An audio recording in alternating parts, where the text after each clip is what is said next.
Então, olha só. Então, hoje a gente vai falar sobre um capítulo, tá? O capítulo chamado de Sistema Financeiro Nacional. Quem é esse cara? Olha só a palavrinha. Sistema, que é um conjunto de coisas. Financeiro, que vai envolver grana, né? Nacional, porque é do Brasil. Ah, não vai falar da Alemanha? Não, porque não é internacional, é nacional, tá? Então, mas antes de começar todo esse cara aqui, né? E explicar como é que funciona todas as regras, quem são os órgãos normativos, quem que vai ser os supervisores, quem são os participantes, eu queria contar uma história para todos vocês, que é o seguinte, ó. Lá atrás, quem é mais velho, tipo eu lá, né? Na década de 80, que eu já tinha uns 30 anos de idade, tá? Lá na década de 80, existia uma coisa chamada lá inflação, né? Hoje os novinhos mal sabem o que é isso. Ah, e o problema da inflação no Brasil, 3% ao ano, né? Não, naquela época era 3% a hora, né? Então quem conhece muito bem lá, o que acontecia? Chegava no supermercado, né? E ia chegar lá, o cara ia comprar uma bolacha, ia comprar um leite, comprava, pegava, botava no carrinho e do momento que ele saía, até do botou lá a estante no carrinho e chegar até a prateleira lá para poder pagar, tinha uns outros carinhas que chegavam com umas maquininhas, né? As maquininhas do terror e faziam assim, ó, pá! Quem que se lembra disso aqui? O cara ia, pum, carimbava, trocava o preço do produto dentro do horário do supermercado. O preço não ficava o tempo todo. Tu tava lá, 2 cruzeiros. Demorava muito tempo, 2 cruzeiros e 20, 3 cruzeiros. O preço subia durante o dia. O tempo todo o dinheiro subia, né? Então os preços estavam subindo. Por que que isso acontecia, né? E por que que esse é o nosso grande problema, né? Porque é o seguinte, lá atrás e hoje em dia, como é que funciona a questão do dinheiro? É o seguinte, ó, vamos imaginar que tem 2 dinheiros, 2, tá? Eu vou chamar sempre de dinheiro, vou fazer esses desenhozinhos assim, tá? Tem 2 dinheiros. E no Brasil inteiro, tudo que nós temos são 2 caixinhas, ó, 2 caixinhas. A pergunta é, quanto vale cada caixinha? Sendo que todo o dinheiro de vermelho tem que encaixar nas caixinhas pretas. Rafael, muito fácil, né? O que vai acontecer? Eu pegaria um dinheiro e levava para cá. E levava o outro dinheiro para cá. Com isso, cada caixinha tem que valer um dinheiro. Se é um cruzeiro, R$1, $1, €1, não importa. O importante é entender que o dinheiro que existe na economia, ele tem que encaixar em todos os objetos ou serviços que existem, tá? E aí o que acontece? Por que que essas caixinhas sobem de preço? Por que que os produtos sobem de preço? Existem 2 fatores. Primeiro deles, alguém criar mais dinheiro. Neste exato momento a gente não tem mais 2 dinheiros, nós temos agora 4 dinheiros. E com isso a gente tem que encaixar os mesmos dinheiros nas caixinhas. Olha só o que acontece. Vem para cá e vem para cá. Quanto vale cada caixinha agora? Vale 2 dinheiros. Dobrou de preço. Então a gente diz, ó, o objeto dobrou de valor. Na verdade não é isso. Na verdade não foi o objeto que dobrou de valor. O que aconteceu? O grande ponto é que antigamente um dinheirinho comprava uma caixinha inteira. Agora, um dinheiro compra o quê? Compra meia caixinha. Vocês conseguem perceber isso bastante no chocolate, né? Vocês olhavam lá o chocolate, tinha uma barrinha de chocolate, 200 gramas. 200 gramas bonitinhas lá, 200 gramas, a barra custava ao total R$4. Hoje, com os mesmos R$4, tu não compra mais 200 gramas. Tu compra quantas? 100 gramas. Tem chocolate que vale 80 gramas, pelos mesmos R$4.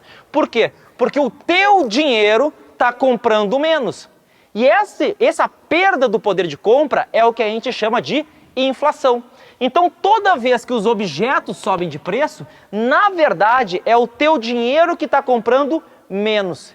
E esse é um grande problema que a gente tinha na década de 80. Por quê? Porque existia um cara que começava a imprimir dinheiro o tempo todo. Quem era ele? Os governos, os municípios, os estados. Antigamente os próprios municípios podiam criar dívidas, hoje não podem mais, né? Mas o tempo todo o governo criava dinheiro. Por quê? Se vocês não tivessem dinheiro, vamos dizer, para pagar um curso, R$2.000, e vocês tivessem uma impressora para poder imprimir dinheiro e pagar o curso, o que você faria se não tem dinheiro? Imprime, paga o curso. O ponto é que se todo mundo tivesse essa máquina de impressão de dinheiro, o que aconteceria? Ia jorrar muito dinheiro e os objetos automaticamente começariam a subir de preços. Às vezes pode demorar um pouquinho, 1, 2 dias, uma semana. O grande ponto é, lá atrás o governo fazia isso para quê? Para pagar as suas dívidas e também fazer isso para pagar serviço. Ele quer construir uma estrada. Bah, não tenho dinheiro. Como é que eu vou fazer? Eu vou imprimir dinheiro e vou fazer a estrada. Só que todo mundo começou a perceber que o governo só fazia o pagamento das coisas deles criando mais dinheiro. Então, eles olhavam assim, então sabe o que eu vou fazer? Antes eu pedia por um pão 10 centavos. Hoje eu vou pedir R$1. O tempo todo os empresários começavam a subir de preço os objetos, porque eles entendiam que existia mais dinheiro na economia. Não era que nem hoje, Facebook, Instagram, que tu aperta um botão e a notícia, pum, tá na hora. Lá demorava 30 dias para sair a quantidade de dinheiro que tinha no Brasil. Agora não, agora automaticamente a gente consegue enxergar. Então essa diferença que ocorria é o que a gente chama de inflação. O ponto que o governo nacional entendeu que isso é ruim. E aí eles disseram o seguinte, quer saber? Vamos parar de imprimir dinheiro. Por quê? Porque tem uma pessoa lá, que é um assalariado, que ele recebe todo dia 5. Só que se os preços sobem todos os dias, esse cara só vai receber no outro mês. Então o que acontece? Esse cara cada vez fica mais pobre. E esse foi o primeiro grande investimento que a minha mãe fez. A minha mãe, né, para quem não sabe, ela começou a segunda série com 26 anos de idade. Ou seja, a minha família não é uma família de muitas posses, né? Então, mas uma coisa que eles sempre deram foi educação, né? Sempre disseram, ó, tem que estudar, não importa, a gente vai fazer todo o sacrifício para poder estudar. Só que o que acontecia? Ela recebia o dinheiro no dia 5 dela e no final do mês, o preço da carne já custava 5 vezes o preço do dinheiro que ela ganhou no dia 5. No início do mês, de repente, ela comprava 100 quilos de carne. No final do mês, ela compraria somente 20 quilos de carne. Então, qual foi o grande investimento que minha mãe fez? Alguém consegue imaginar? Para a gente poder comer carne até o final do mês? Ela comprou um freezer.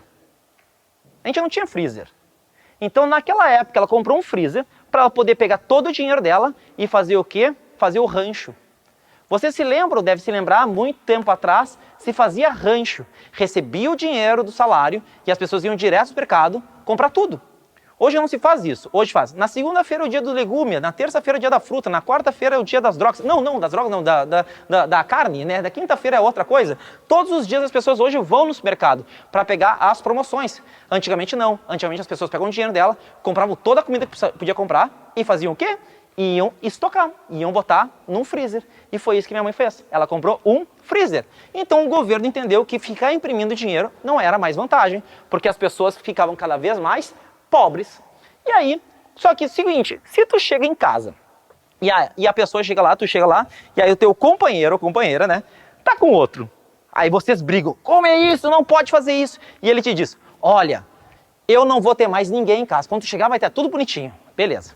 Aí tu chega na segunda vez, e aí, uma outra semana depois, tem outra pessoa. Aí vocês brigam de novo, né? Tu aceita, né? E a pessoa diz, não, nunca mais vai ter outra pessoa. Aí tu tá, é a última vez. Chega na terceira vez, tu chega em casa e tem de novo mais uma outra pessoa. Tá te traindo pela terceira vez. O que acontece? Se ele te disser que não vai ter, ou ela vai te disser, nunca mais vai ter outra pessoa, tu acredita? Tu não acredita, porque já mentiu tantas vezes pra ti que tu não acredita mais na palavra dela, ou dele. Por que eu estou buscando essa história? Porque é isso que aconteceu com o governo. O governo, na primeira vez, disse, nós não vamos mais imprimir dinheiro. E aí, os empresários e todo mundo entendeu. Tá, beleza, o governo não vai imprimir dinheiro. Mês que vem, todo mundo percebeu que tinha mais dinheiro na economia. Aí os caras, pô, governo, você mentiu pra gente. Aí, na segunda vez, foi lá o governo e disse, não, a gente não vai mais imprimir dinheiro. Por quê? A gente está vendo que isso é um problema. Foi lá, continuar imprimindo dinheiro. Na terceira vez, o governo disse, eu não vou mais imprimir dinheiro. E aí, o governo, de fato, não imprimiu mais. Será que os preços continuaram subindo? Continuaram. Por quê? Porque os empresários não acreditavam mais no governo. Então, eles botaram na mente que os preços tinham que subir todos os dias, não acreditando no governo, antecipando esse problema da criação do dinheiro. O governo percebeu isso e começou a ter uma alta dos preços irracional. Porque desta forma, ela é racional. Mais dinheiro na economia, aumenta os preços. Toda vez que alguém injetar muito dinheiro na economia, de alguma forma, vai aumentar os preços, porque tem mais dinheiro nessa economia, tá? E aí, o que aconteceu? Os preços subiam, e o governo entendeu assim, não dá mais. Quer saber? Vamos fazer o seguinte, ao invés de a gente chamar esse carinha aqui de cruzeiro, ou cruzeiro novo, plano e tal, o que eles falaram? Cara, vamos chamar uma coisa chamada o seguinte, vamos indexar os preços de tudo numa unidade real de valor, chamada de URV. Alguns devem se lembrar disso aqui, unidade real de valor. O dinheiro na economia continuava, acho que era o cruzeiro novo. Continuava. Tu chegava no supermercado e dizia, ó, eu quero X pães, tá aqui X cruzeiro. Só que em vez de tu ver o preço através do cruzeiro, tu olhava o preço através do URV. E eles tabelaram todos os preços do Brasil. Todos eles. Quanto custa um carro? 30 mil URV. Tu chegar para comprar um carro, 30 mil URV. E o cara, tá, mas não existe URV. Quantos cruzeiros custa? 10 cruzeiros URV. Toma aqui 300 mil cruzeiros. Um mês depois, quanto custa o carro? 30 mil URV. Não mudou o preço. Mas para te pagar, o cara dizia, quanto custa um URV em cruzeiros? Ah, 20. Então agora tem que dar 600 mil cruzeiros. Tu entregava mais dinheiro, mas o preço estava tabelado.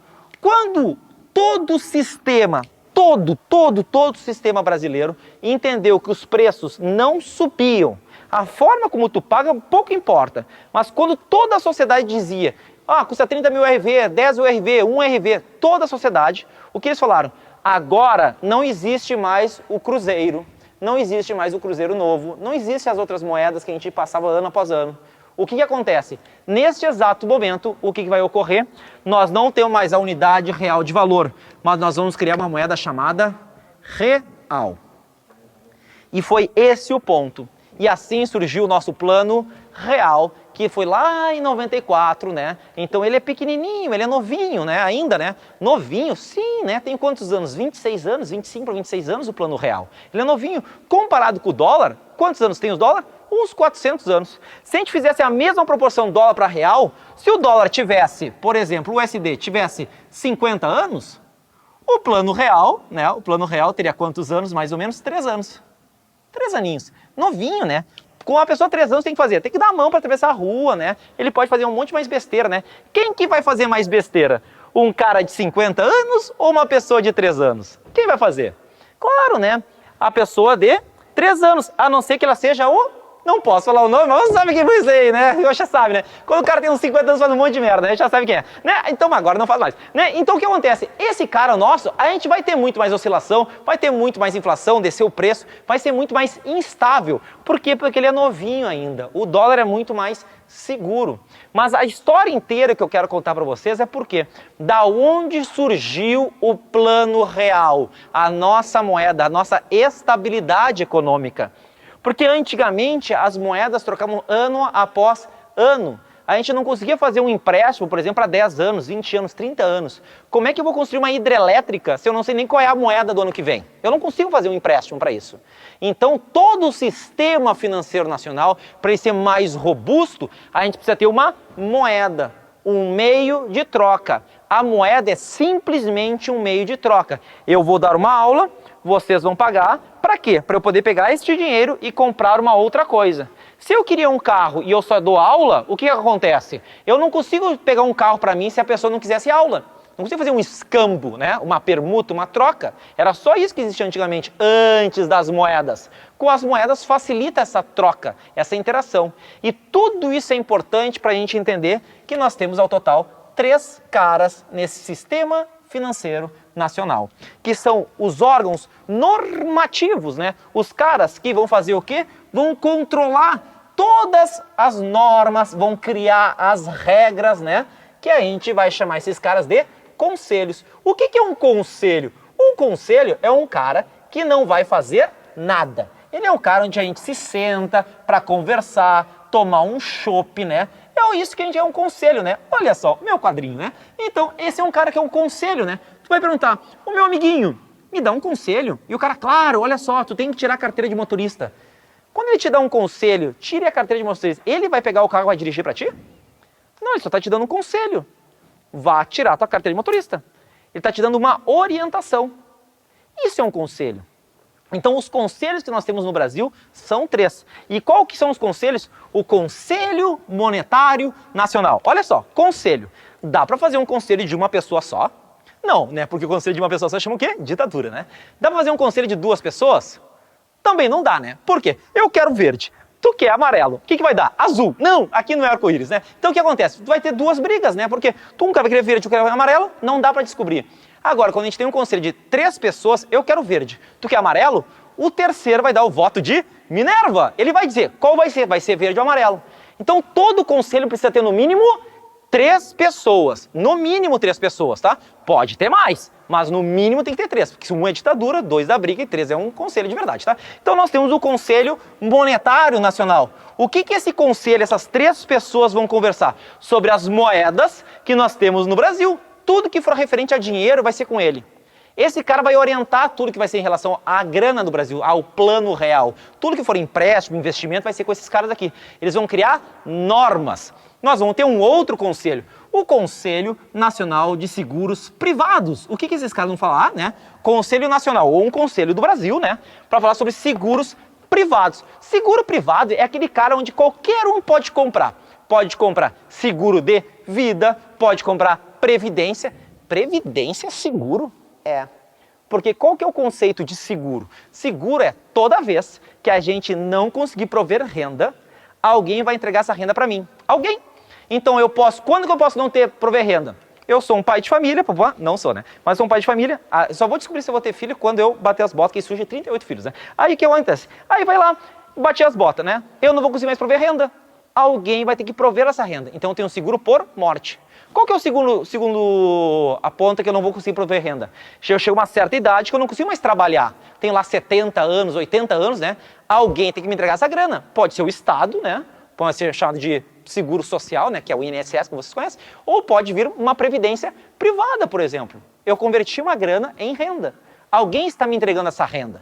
E o terceiro é aquele que eu não estou vivo nem morto, né? Que é o meio termo, né? Que é um inválido, né? O cara dá um peso, né? O cara não está vivo nem morto. Mas então é o seguro por invalidez. São os 3 principais seguros que nós temos. Então todos esses que qualquer um pode comprar, tá aqui dentro, beleza? Aí eles vão criar as normas para isso. E aí vai ter um outro cara, que é o terceiro carinha aqui, que é o Conselho Nacional de Previdência Complementar, que é essa que muita gente trabalha em algum banco e aí tem a previdência só de vocês. Eu, Rafael, se não trabalho naquele banco, não posso participar. A gente chama isso de previdência fechada, né? Então, esses caras em vermelho, eles têm as mesmas funções, que é criar normas, dar as diretrizes, disciplinar as coisas. Eles criam, eles te dão os conselhos, mas eles vão executar alguma coisa? Não, né? Por quê? Porque quem dá conselho não vai fazer a coisa por ti. Então, quem que vai fazer essas coisas daqui de dinheiro, de seguros para todo mundo e de previdência para um grupo fechado? Vai ser os caras que eu vou pintar agora de azul, tá? Dentro do Conselho Monetário Nacional, nós temos 2 caras. Nós temos o Banco dos Bancos, chamado de Banco Central, né? Tá? E aí, o outro cara a gente chama de CVM, né? A Comissão de Valores Imobiliários. Dentro do Conselho Nacional de Seguros Privados, nós temos um cara chamado de SUSEP, né? Então aqui. E o outro cara aqui no Conselho Nacional de Previdência Complementar, nós temos a tal de PREVIC. Rafael, eu sempre confundo. Pronto, olha só. C com C. P com P, né?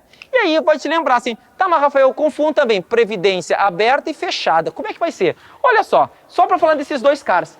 Alguém já viu lá quando passa o camburão da SUSEP? Todo mundo pode ser preso, né? Todo mundo, né? Todo mundo pode entrar naquele camburão e ser preso. E essa SUSEP aqui, ó. Não, aquela SUSEP é com E, né? Mas o sentido é a mesma. Aquele camburão está aberto para todas as pessoas. Então, essas aqui são as previdências abertas. E essa aqui é a Previc, C de closed, né? Closed quer dizer fechado em inglês, né? Então, quando é Previc, lembra do C de closed, que é fechado. Já a SUSEP lembra do camburão que está aberto, né? Então, são esses 2 caras aqui. Então, aqui vai falar sobre as coisas abertas, que todo mundo pode comprar, e aqui vai falar sobre as fechadas. E aqui vai falar sobre o dinheiro. E é esse cara aqui, ó, a gente chama de órgão máximo da economia brasileira, né? O Conselho Monetário Nacional. Por quê? Porque é ele que vai definir a principal coisa do Brasil. Qual que vai ser a principal coisa do Brasil se eu contei a história da inflação? Que o nosso dinheiro, chamado de Plano Real, ele tem esse nome para combater a inflação. Porque a gente tinha uma alta irreal dos preços, porque os empresários acreditavam que o governo ia continuar criando dinheiro, né? E aí não criava mais, então os preços subiam irreal. E depois, quando eles criaram o Plano Real, era para ter o verdadeiro motivo de uma inflação. Tem mais dinheiro, sobe o preço. Ou tem menos produtos, sobe o preço também, né? Que a gente chama de, é o problema de oferta, né? Tem muito tomate no Brasil. Aí vai cair o preço. Tem pouco tomate, vai subir o preço do tomate, né? Então isso já acontece muitas vezes, né? Então esse cara aqui, esse órgão máximo, a principal coisa que esse cara vai definir vai ser o quê? A inflação. Esse é o magrãozinho aqui do Conselho Monetário Nacional. Eles vão definir a inflação do Brasil, o quanto eles desejam de inflação para o Brasil. Esse é o cara máximo. Depois, esses caras aqui em azul, eles vão executar tudo que esses conselhos desejam. Então, o Conselho Monetário Nacional se reúne e eles dizem o seguinte: nós desejamos uma inflação no Brasil de 3%. Banco Central, você que é o meu braço de confiança. Ó, BC, o braço de confiança meu. Tu vai conseguir fazer como para chegar nesses 3% de inflação? Eu não quero nem 10 e eu não quero nem 2, eu quero 3. Eu preciso que tu chegue mais ou menos nesses 3. Deixa para mim, eu vou executar. Todos os caras que estão em azul, eles o quê? Executam. Executam. Os caras em vermelho, eles fazem o quê? Dão conselhos, ou seja, eles criam as regras, eles falam para vocês, né? Eles dão conselhos e esses caras executam o que os vermelhinhos querem, tá? E aí, com isso, o Banco Central, ele vai executar tudo que o Conselho Monetário quer. O Conselho Monetário Nacional quer ter mais dinheiro, o Banco Central vai emitir mais, vai executar e criar mais moeda, vai autorizar, né? Um cara vai autorizar a criação de moeda e outro vai fazer a impressão da moeda. Um cara que eu quero ter essa questão de crédito, então deixa para mim que eu vou executar. Ah, eu quero que a inflação aumente. O que eu faço para a inflação aumentar? Eu tenho que comprar mais coisas. Como é que eu faço para as pessoas comprarem mais? Com a taxa de juros alta ou com a taxa de juros baixa? Como é que vai ser? Se a taxa de juros está 30% ao ano, será que muita gente vai querer tirar empréstimo imobiliário? E se tiver 1%? 1%, acho que as pessoas vão querer, né? Então, quanto menor a taxa de juros, mais as pessoas compram. Quanto maior a taxa de juros, menos as pessoas compram, porque o crédito está mais difícil. Então, o Conselho Monetário Nacional define a inflação. O Banco Central vai definir o quê? A taxa de juros. Ele vai fazer uma reuniãozinha dele chamada Copom, né? Não é o Copom de Seva, né? O Copom grande. É o Comitê de Políticas Monetárias. Olha só.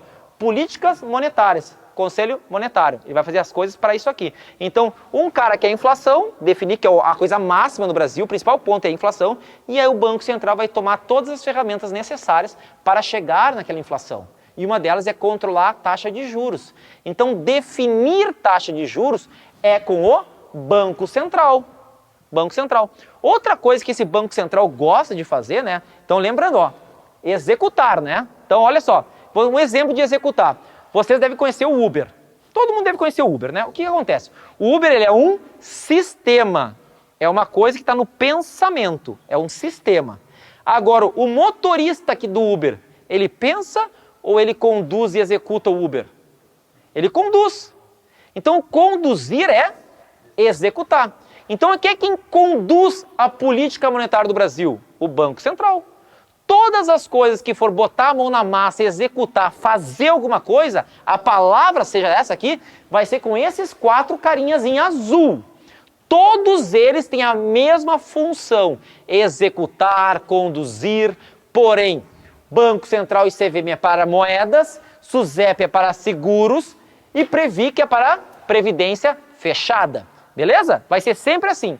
E uma das formas de ter mais dinheiro é uma coisa que a gente chama de redesconto. E eu gosto sempre de falar do redesconto, por quê? Porque o que acontece, né, no redesconto, né? Você já deve ter estudado uma vez o redesconto, né? É o seguinte, existe uma pessoinha, né? Para quem nunca sabe, eu só sei desenhar isso, né? Palitinhos, né? Então, esse cara tem um cheque. E aí esse cara tem um cheque bonitinho lá e tal. Só que esse cheque, ele vale R$1.000 no ano que vem. E ele quer o dinheiro hoje. O que ele precisa fazer? Ele tem que ir até um banco, né? Ele tem que ir até um banco, bonitinho lá. Vou lá no banco aqui, vou num banco aqui, num banquinho, uma instituição financeira, e vou dizer, meu querido, tu não quer ficar com esse cheque para ti e tu me entrega um dinheiro por causa disso? Aí a instituição financeira fala assim, beleza, eu vou te dar um desconto nesse cheque. Aí o cara, beleza, lindo. Só que o que acontece? Muitas pessoas fazem isso. Todo o dinheiro que tem na instituição financeira some. A instituição financeira passa a ter agora um monte de cheque. E a gente chama cheques de ativos, né? Toda vez que não for dinheiro, tá? Vai ser um ativo. Por isso eu gosto sempre de dizer para todo mundo que essa frase um dia vai ser prêmio Nobel de Economia, tá?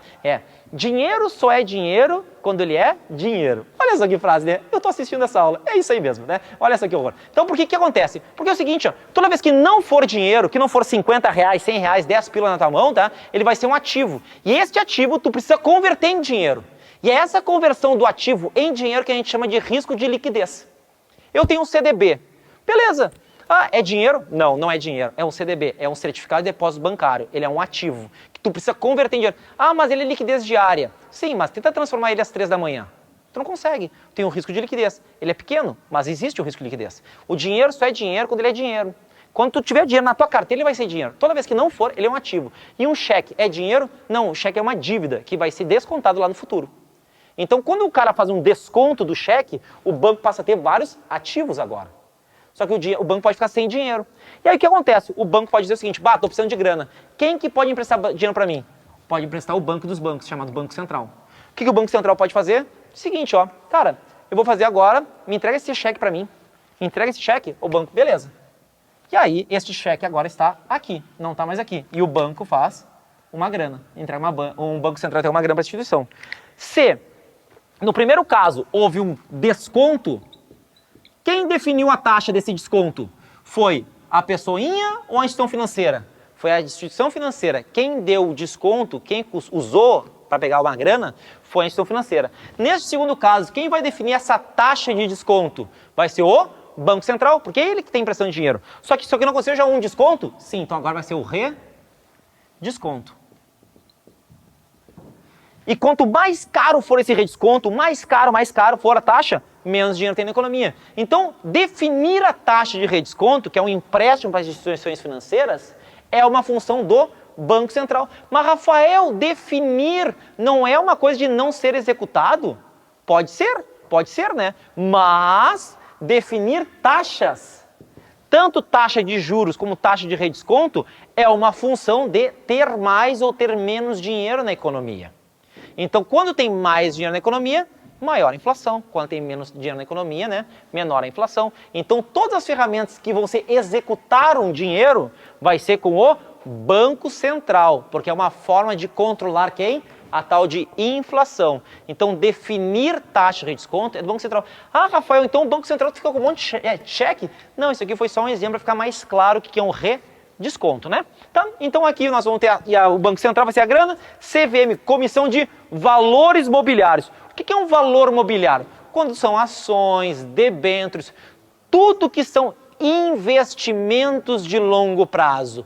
Tudo que for de investimento de longo prazo vai ser com a CVM, e é isso que a gente chama de valores mobiliários, tá? CDB não é um investimento, por quê? Porque paga pouco, né, pessoal? Poupança, muito menos, né? Então eu vou investir agora no CAP, né? Não, CAP não é nem investimento, tanto que não fica nem ali, fica aqui na parte da SUSEP, né? Então, né, para de ver, então CAP não é investimento? Não é, lamento, né? Então, todos esses caras aqui vão ser esses magrãozinhos aqui. Quem que estão embaixo do Banco Central, CVM, SUSEP e Previc? Banco Central, todas as instituições financeiras, todas elas. Baixo da CVM, quem vai estar aqui? B3 é um dos carinhas.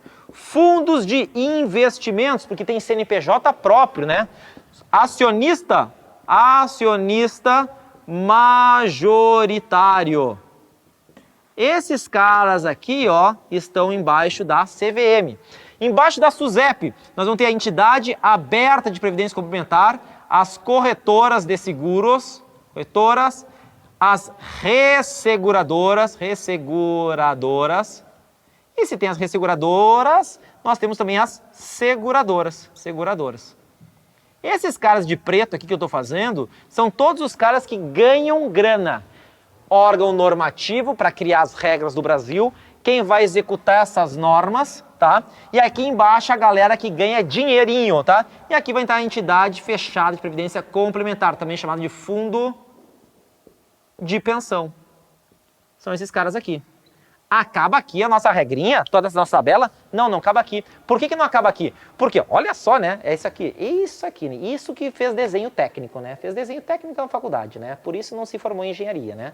Largou no meio do caminho, né? Então, ó, fiz 4 vestibular, né? Então, ó, e terminei uma faculdade. Então, ó, então esses caras aqui, ó. Então, pra que é isso? Porque eu sei que se eu trabalho no banco, se vai ter um carinha aqui embaixo, aqui, ó, de preto, aqui, ó, que aqui é a pessoinha, aqui tá no banco, ó. Aqui quem são que estão embaixo aqui? São os clientes. São os clientes. Claro que cada um desses lugares, né, nós temos pessoas diferentes. Se essa pessoa aqui, que comprou um produto no banco, e ela vai reclamar, para quem que ela vai reclamar? Quer reclamar dessa instituição financeira? Vai reclamar para o Banco Central ou para o Conselho Monetário Nacional? Vai reclamar para o Banco Central. Ela reclama para cá. E eu sei que tu fica todo cagado, né? O cara chega lá, o cliente lá, ai, olha só, não gostei desse produto, vou reclamar pro Banco Central. Não, para aqui. Tá aqui o tapete vermelho, né? Tá todo o tapete vermelho. E aqui é o cafezinho, não é mais o café preto normal. Ah, tu quer o quê? Quer cappuccino, mocatino? Quer com espuminha ou sem espuminha? O cara falou Banco Central, tu já tá assim, ó, borrado ali. Eu sei disso. Porque ele vai falar com o chefe da instituição financeira. Então os caras de azul, eles que multam, eles fazem o quê? Eles, ó, que coisa importante aqui, ó. Eles protegem o cliente. Se ele protege o cliente, o azul protege o cliente, o que o azulzinho aqui faz com esse cara aqui? Ele fiscaliza. Se tu trabalha em banco, pensa dessa forma.